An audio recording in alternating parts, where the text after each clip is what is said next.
Hello friends, welcome back to my channel home science education. आज की video में हम लोग पढ़ेंगे लिनन। लिनन जो है ये हमारे टेक्सटाइल का टॉपिक है। और लिनन पढ़ने से पहले मैं सबसे पहले आपको ये बताना चाहूँगी कि लिनन जो है ये क्या है और ये कैसे आया। ठीक है, तो लिनन जो है यह एक रेशा है और ये है रेशा हमारा प्राकृतिक रेशा है। ठीक है, तो लिनन पढ़ने से पहले एक बार मैं रेशे के वर्गीकरण को रिवाइज कराऊंगी, रेशे के वर्गीकरण के बारे में बताऊंगी। उसके बाद फिर आपको क्लियर समझ में आएगा कि लिनन होता क्या है।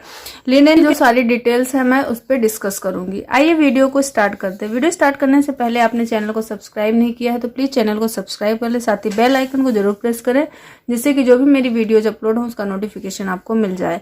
अगर आप टीजीटी पीजीटी की तैयारी कर रहे हैं तो जरूर से जरूर मेरे चैनल को सब्सक्राइब करें। तो आइए सबसे पहले हम लोग जानेंगे कि जो रेशा होता है, रेशा क्या है। तो ये वस्त्र विज्ञान में वस्त्र की जो है ये सूक्ष्मतम इकाई होती है। वस्त्र की सूक्ष्मतम इकाई क्या होती है? हमारी रेशा होती है। ठीक है, और जो रेशा होता है रेशे से ही क्या बनता है? कपड़ा बनता है। ठीक है, रेशे से बनता है कपड़ा और कपड़े से क्या होता है? वस्त्र बनाया जाता है। ठीक है, वस्त्र यानी परिधान जो कि हम पहनते हैं, पहनने योग्य वस्त्र बनाया जाता है। कपड़ा क्या होता है? मतलब वो जो उससे वस्त्र नहीं बना होता, पहनने लायक कपड़े नहीं होते हैं, वो रॉ मटेरियल होता है। जब उस कपड़े से वस्त्र यानी कि परिधान जो कि पहनने योग्य जो वस्त्र बनाए जाते हैं उसको तैयार किया जाता है। ठीक है, रेशा आपको समझ में आएगा। अब रेशे के हम वर्गीकरण को देख लेते हैं। तो रेशे का वर्गीकरण जो होता है यह दो आधार पे होता है। रेशे का जो वर्गीकरण होता है ये दो आधार पे होता है। ठीक है, पहला होता है लंबाई के आधार पर और दूसरा होता है स्रोत के आधार पे। स्रोत यानी कहाँ से वो प्राप्त होता है, कैसे वो प्राप्त होता है। तो लंबाई के आधार पे जो है ये जो होता है ये दो तरीके का होता है। देखिए, कुछ रेशे होते हैं छोटे होते हैं, कुछ बड़े होते हैं। तो जो बड़े रेशे होते हैं उनको क्या बोलते हैं? फिलामेंट फाइबर यानी फिलामेंट रेशा। और जो ये क्या होते हैं, इनकी लंबाई अधिक होती है, जिनको दीर्घाकार रेशा यानी कि जो रेशे लंबे होते हैं उनको फिलामेंट फाइबर बोलते हैं और जो रेशे छोटे होते हैं उनको बोलते हैं स्टेपल फाइबर।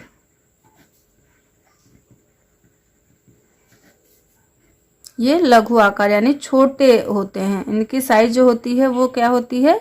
छोटी होती है। तो जो देखिए हमने बताया कि जो रेशा होता है, वस्त्र की सूक्ष्मतम इकाई क्या होती है? रेशा होती है। रेशे से कपड़ा बनता है और कपड़े से वस्त्र यानी कि पहनने योग्य परिधान बनाया जाता है। पहनने योग्य वस्त्र जो बनाया जाता है उसको हम बोलते हैं परिधान। ये रेशा हो गया। रेशे से हम वस्त्र कैसे बनाते हैं, कैसे प्राप्त करते हैं, जो भी हम लोग कपड़े पहनते हैं। अब रेशे का वर्गीकरण जो होता है ये दो आधार पे होता है। एक होता है लंबाई के आधार पे और दूसरा होता है स्रोत यानी प्राप्ति के आधार पे। तो लंबाई के आधार पे जो होता है वो फिलामेंट फाइबर होता है एक, और दूसरा होता है स्टेपल फाइबर। फिलामेंट फाइबर यानी कि इसमें जो रेशे होंगे वो कैसे होंगे? अधिक लंबाई वाले होंगे, दीर्घाकार रेशे होंगे। और जो स्टेपल फाइबर होगा वो कैसा होगा? लघु आकार के यानी छोटे रेशे होंगे। अब स्रोत के आधार पे जो होता है, स्रोत के आधार पे यह दो तरह के रेशे होते हैं। एक होता है प्राकृतिक रेशा और दूसरा होता है कृत्रिम रेशा। प्राकृतिक रेशा और कृत्रिम रेशा। अब जो प्राकृतिक रेशा होता है इसको 3 पार्ट्स में डिवाइड किया गया है। प्राकृतिक रेशे 3 तरह के होते हैं। पहला होता है वानस्पतिक रेशा, दूसरा होता है प्राणिज रेशा, तीसरा होता है खनिज रेशा। पहला होता है वानस्पतिक रेशा, दूसरा होता है प्राणिज रेशा और तीसरा होता है खनिज रेशा। जो देखिए लंबाई के आधार पे हुआ और स्रोत के आधार पे। लंबाई के आधार पे filament fibre or staple fibre, स्रोत के आधार पे प्राकृतिक रेशा और कृत्रिम रेशा। इसको बोलते हैं नेचुरल फाइबर, इसको बोलते हैं आर्टिफिशियल फाइबर। तो जो नेचुरल फाइबर होते हैं वो भी ये 3 तरह के होते हैं। पहला होता है वानस्पतिक रेशा, वेजिटेबल फाइबर, प्राणिज रेशा यानी एनिमल फाइबर, और खनिज रेशा यानी कि मिनरल फाइबर। ठीक है, इतना समझ में आ गया। अब हम लोग देखेंगे जो वानस्पतिक रेशा हो, क्योंकि हम लिनन पढ़ने जा रहे हैं, तो लिनन जो होता है ये हमारा वनस्पति जगत से, प्राकृतिक रेशे में वनस्पति जगत से प्राप्त रेशा है। तो हम वानस्पतिक रेशे का क्लासिफिकेशन देखेंगे। तो वानस्पतिक जगत में जो रेशे होते हैं ये भी 3 तरह से प्राप्त होते हैं। पहला कैसे होता है? पहला होता है ये बीज से प्राप्त होता है, दूसरा तने से भी प्राप्त होते हैं, और तीसरा जो है पत्ती से प्राप्त होता है। ठीक है, बीज से प्राप्त होता है, तने से प्राप्त होता है और पत्ती से प्राप्त होता है। जो बीज से प्राप्त होता है ये कौन कौन से रेशे हैं? बीज से प्राप्त होने वाला रेशा है कपास और कापोक। ठीक है, बीज से यही सिर्फ 2 रेशे होते हैं जो कि बीज से प्राप्त होते हैं। एग्जाम में आता है कि बीज से प्राप्त होने वाला रेशा कौन सा है, ऑप्शन दे दिया जाएगा, उसमें आपको तने वाला भी दे दिया जाएगा, पत्ती वाली भी दे दिया जाएगा, बीज वाला भी दे। तो आपको पता होना चाहिए कपास और कापोक जो है ये बीज से प्राप्त होता है। इतना क्लियर है। अब जो है तने वाला, तने से कौन कौन से रेशे प्राप्त होते हैं? जूट हमारा प्राप्त होता है, लिनेन प्राप्त होता है, हेम्प जो है ये भी तने से प्राप्त होता है, क्योर है, रेमी है, अबाका है, मनीला है। ये क्या है? ये तने से इतने प्राप्त होते हैं, इतने रेशे जो है तने से प्राप्त होते हैं। और पत्ती से जो रेशे प्राप्त होते हैं वो क्या है? शीशल और पिना। इतना क्लियर हुआ। अब देखिए लिनन हमको पढ़ना क्या है? लिनन पढ़ना है। तो लिनन क्या है? यह तने से प्राप्त होता है, यह वनस्पति जगत का रेशा, और वनस्पति जगत के रेशे में भी यह प्राकृतिक रेशा है। ठीक है, और ये हमको स्रोत के आधार पे इसका वर्गीकरण किया गया। स्रोत के आधार पे प्राप्त, स्रोत यानी कि हमको वो प्राप्त कहाँ से हो रहा है, तो प्राप्त हमको हो रहा है प्राकृतिक जगत से और कृत्रिम जगत से। तो प्राकृतिक जगत से जो रेशे प्राप्त होते हैं वो 3 जगह से प्राप्त होते हैं। वानस्पतिक रेशा होता है वनस्पति से जो प्राप्त होता है, प्राणिज रेशा जो कि एनिमल से, जानवरों से मिलता है, और खनिज रेशा जो होता है ये मिनरल फाइबर है, जैसे गोल्ड हो गया, सिल्वर हो गया। ठीक है, इस तरीके से। और जो खनिज रेशा हमको खनिज से मिलता है। और वनस्पति रेशा हम लिनन पढ़ रहे हैं, तो ये वनस्पति जगत से प्राप्त होता है, तो इसलिए हम वानस्पतिक रेशे का यहाँ क्लासिफिकेशन देखेंगे। तो बीज से प्राप्त होता है वनस्पति जगत से रेशा, तने से भी मिलता है और पत्ती से भी मिलता है। तो बीज से जो मिलता है वो होता है कपास और कापोक होता है, और जो तने से मिलता है उसमें क्या है? Jute, linen, hemp, coir, ramie, abaca, Manila. ठीक है, और जो पत्ती से मिलता है वो होता है शीशल और पिना। क्लासिफिकेशन आपको समझ में आ गया होगा। और अब हम लोग डिटेल में पढ़ेंगे लिनेन के बारे में। अब हम लोगों ने रेशे के वर्गीकरण को पढ़ लिया, देख लिया कि वस्त्र जो है कैसे बनते हैं रेशे से। अब हम लोग देखेंगे लिनेन के बारे में। लिनेन क्या होता है, लिनेन कैसे तैयार होता है, लिनेन मिलता कहाँ से है, ये क्या है। ठीक है, तो लिनेन जो होता है यह वनस्पति जगत से प्राप्त दूसरा प्रमुख रेशा है। ये क्या है? वनस्पति जगत का रेशा है। हमने पहले क्लासिफिकेशन में बताया कि लिनेन जो है यह वनस्पति जगत का रेशा है। प्राकृतिक रेशे में किसका रेशा है? वनस्पति जगत का है। और यह वनस्पति जगत से प्राप्त यह दूसरा प्रमुख रेशा है। दूसरा प्रमुख रेशा। पहला रेशा क्या था? पहला प्रमुख रेशा कपास है। ठीक है, और लिनेन जो है यह दूसरा प्रमुख रेशा है। और लिनेन जो होता है, लिनेन के रेशे जो होते हैं ये किससे प्राप्त होते हैं? प्राप्त किससे होते हैं? ये होते हैं फ्लैक्स नामक पौधे से। ठीक है, फ्लैक्स से ये लिनेन की प्राप्ति होती है। और फ्लैक्स के किस पार्ट से होती है? फ्लैक्स के तने से होती है। तने यानी स्टेम से। फ्लैक्स का जो पौधा होता है उसके तने से लिनेन जो है हमको मिलता है।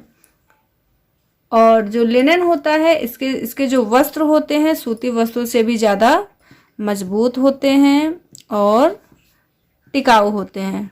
ठीक है, जो लिनेन के वस्त्र होते हैं सूती वस्त्र से ज़्यादा मजबूत होते हैं और टिकाऊ होते हैं। इतना समझ में आ गया। देखिए ये प्राकृतिक जगत में वनस्पति जगत का रेशा है, वनस्पति जगत के रेशा में दूसरा प्रमुख रेशा है। ठीक है, यह फ्लैक्स के तने से प्राप्त होता है यानी स्टेम से प्राप्त होता है। और ये रेशा जो होता है ये मजबूत होता है और टिकाऊ होता है। अब इसका हम देखेंगे वानस्पतिक नाम। ठीक है, वानस्पतिक नाम क्या है इसका? लाइनम यूसिटेरियम। इसका प्राकृतिक नाम, वानस्पतिक नाम क्या है? लाइनम यूसिटेरियम। ओके, अगर एग्जाम में आता है कि लिनेन का वानस्पतिक नाम क्या है तो आप क्या लिखेंगे? लाइनम यूसिटेरियम। और ये कपड़े क्या होते हैं? श्रम साध्य होते हैं। कैसे कपड़े होते हैं? श्रम साध्य होते हैं। श्रम साध्य का मतलब क्या होता है?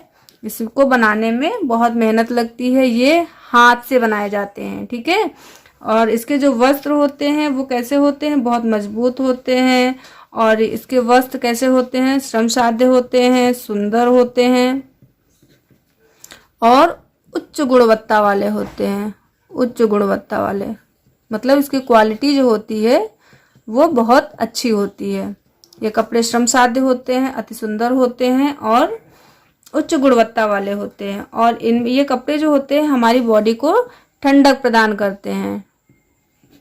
ये ठंडक प्रदान करने वाले होते हैं। इनके रेशे जो होते हैं वो उनमें ठंडक समाहित होता है। यानी जब अगर हम गर्मियों में इन कपड़ों को पहनते हैं, लिनेन से बने वस्त्र जब पहनते हैं तो हमारे शरीर को वो ठंडक प्रदान करता है। और लिनेन को जो है प्राकृतिक कला के रूप में स्वीकारा जाता है। प्राकृतिक कला जिसको हम बोलते हैं एंशिएंट आर्ट, ठीक है। लिनेन को एंशिएंट आर्ट के रूप में भी स्वीकारा जाता है। एक बार हम लोग फिर से जानेंगे लिनेन के बारे में। इतना आपको समझ में आ गया, एक बार इसको फिर से रिवाइज कराते हैं। देखिए, रेशा जो होता है वस्त्र निर्माण की सबसे सूक्ष्मतम इकाई होती है रेशा। रेशे से बनता है कपड़ा, कपड़े से बनता है परिधान, परिधान यानी पहनने योग्य वस्त्र, ठीक है। अब हम रेशे के वर्गीकरण के बार फिर से समझते हैं। रेशे का वर्गीकरण जो होता है वो दो आधार पे होता है। एक होता है लंबाई के आधार पे और दूसरा होता है प्राप्ति के आधार पे यानी स्रोत के आधार पे। जो लंबाई के आधार पे होता है वो दो तरीके का होता है। एक होता है स्टेपल फाइबर होता है, एक होता है फिलामेंट फाइबर, ठीक है। जो फिलामेंट फाइबर होता है वो कैसा होता है? उसकी लंबाई जो होती है अधिक होती है और जो स्टेपल फाइबर होता है उसकी लंबाई जो होती है वो कम होती है।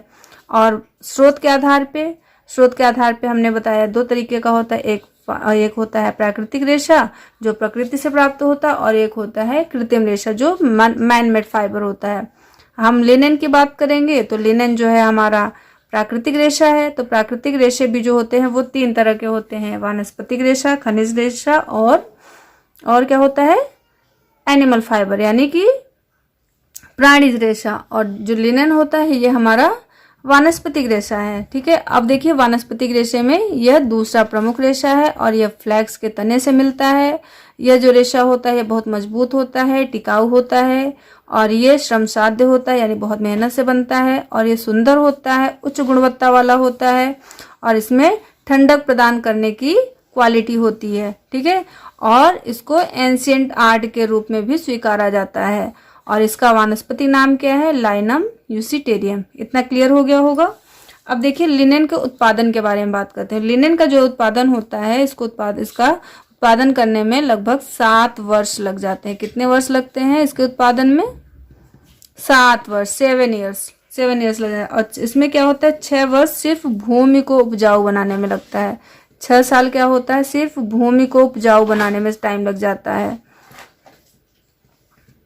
और 1 साल का जो समय होता है उसमें इसका उत्पादन किया जाता है। और मिस्र को देखें तो मिस्र एक ऐसी कंट्री है जो लैंड ऑफ लिनेन के नाम से जानी जाती है। लैंड ऑफ लिनेन कौन है? मिस्र है। मिस्र को लैंड ऑफ लिनेन क्यों कहा जाता है? क्योंकि वहाँ पे लिनेन का यूज बहुत ज़्यादा होता है। मिस्र में जब कोई डेड बॉडी होती है, मम्मी होती है, तो उसको रखने के लिए क्या करते हैं? लिनेन के कपड़े को उसकी डेड बॉडी को जो है लपेटा जाता है, लपेट करके रखा जाता है। इसलिए लैंड ऑफ लिनेन जो है कौन है? मिस्र। ये भी एग्जाम में पूछा जा सकता है कि लैंड ऑफ लिनेन कौन सी कंट्री है? कौन ऑप्शन दे दिया जाएगा, इंडिया दे दिया जाएगा, मिस्र दे दिया जाएगा, चाइना, जो भी है कई कंट्रीज दे दी जाएंगे, उसमें आपको लिखना रहेगा। तो क्या ऑप्शन होगा? मिस्र होगा। मिस्र जो है लैंड ऑफ लिनेन के नाम से जाना जाता है। और इसके उत्पादन की अगर बात करते हैं तो चीन जो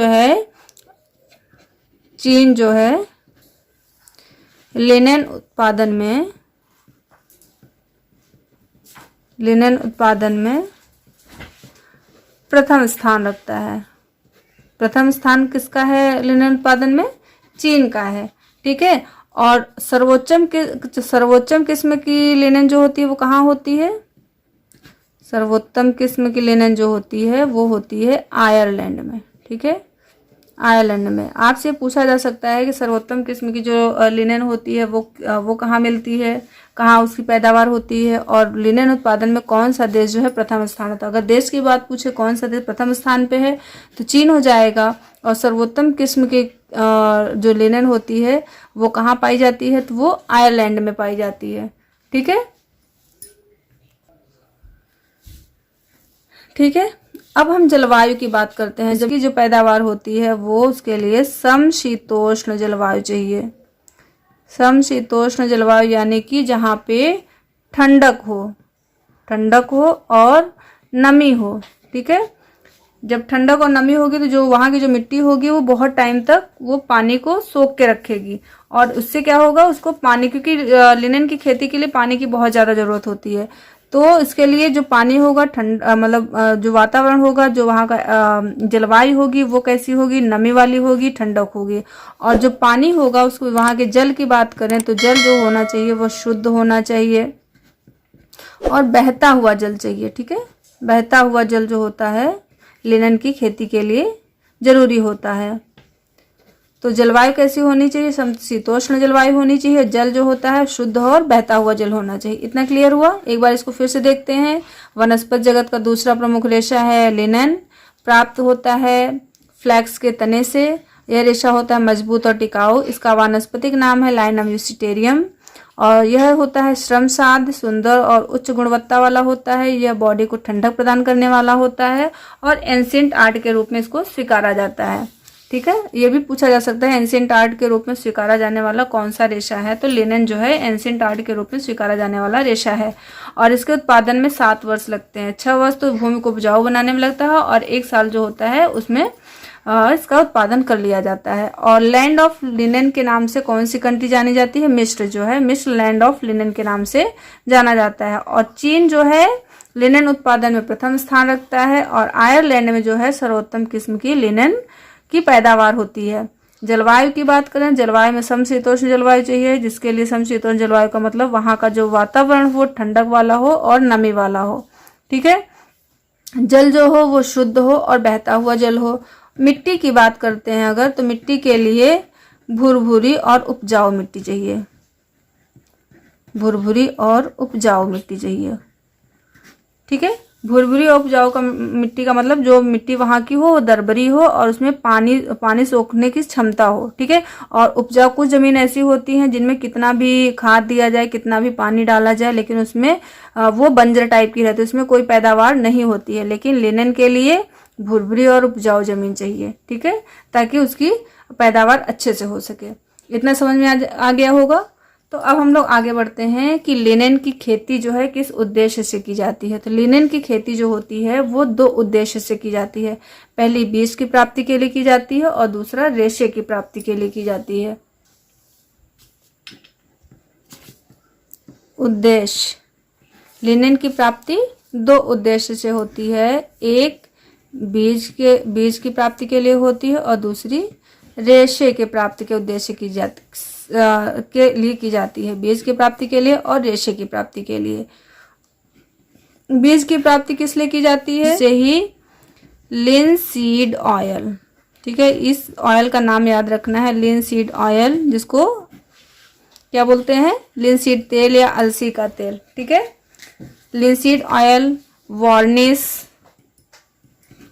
और पेंट बनाने के लिए किया जाता है। बीज का प्रयोग किस लिए किया जाता है? लिनसीड ऑयल बनाने के लिए, वार्निश बनाने के लिए और पेंट बनाने के लिए किया जाता है। और रेशे प्राप्ति के लिए कैसे करते हैं? रेशे प्राप्ति के लिए जो इसका लिनन का जो पौधा होता है उसमें 2 तरीके के फूल होते हैं। एक सफ़ेद फूल वाला होता है पौधा और एक होता है नीले फूल वाला। ठीक है, तो जो सफ़ेद फूल वाला जो पौधा होता है, इससे जो रेशे होते हैं वो कैसे होते हैं? निम्न कोटि के रेशे होते हैं। निम्न कोटि के रेशे यानी कि उसकी जो लंबाई होती है वो होती है कम। ठीक है, और जो नीले फूल वाले रेशे होते हैं, नीले फूल वाले जो नीले फूल वाला जो पौधा होता है उससे जो रेशे मिलते हैं वो उच्च कोटि के रेशे होते हैं। कैसे रेशे होते हैं?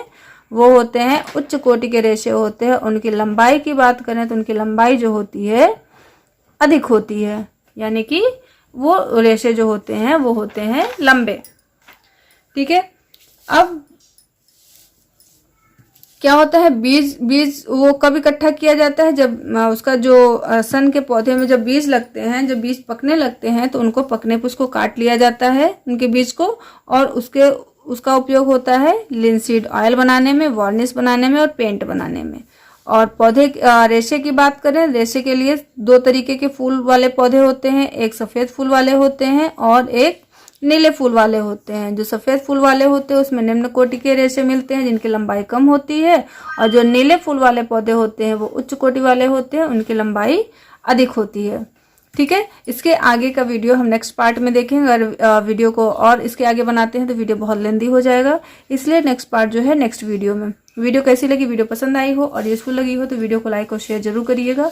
चैनल में आप नए हैं तो चैनल को सब्सक्राइब कर लें, साथ ही बेल आइकन को जरूर प्रेस करें जिससे कि मेरे आने वाले हर एक नई वीडियोस के नोटिफिकेशन आपको मिल सके। ठीक है। अगर आपको इसके नोट्स चाहिए तो आप मुझे कमेंट बॉक्स में लिख के जरूर बताइएगा, मैं इसके नोट्स आपको अवेलेबल करा दूंगी। ठीक है। मिलते हैं नेक्स्ट वीडियो में। Thanks for watching my video.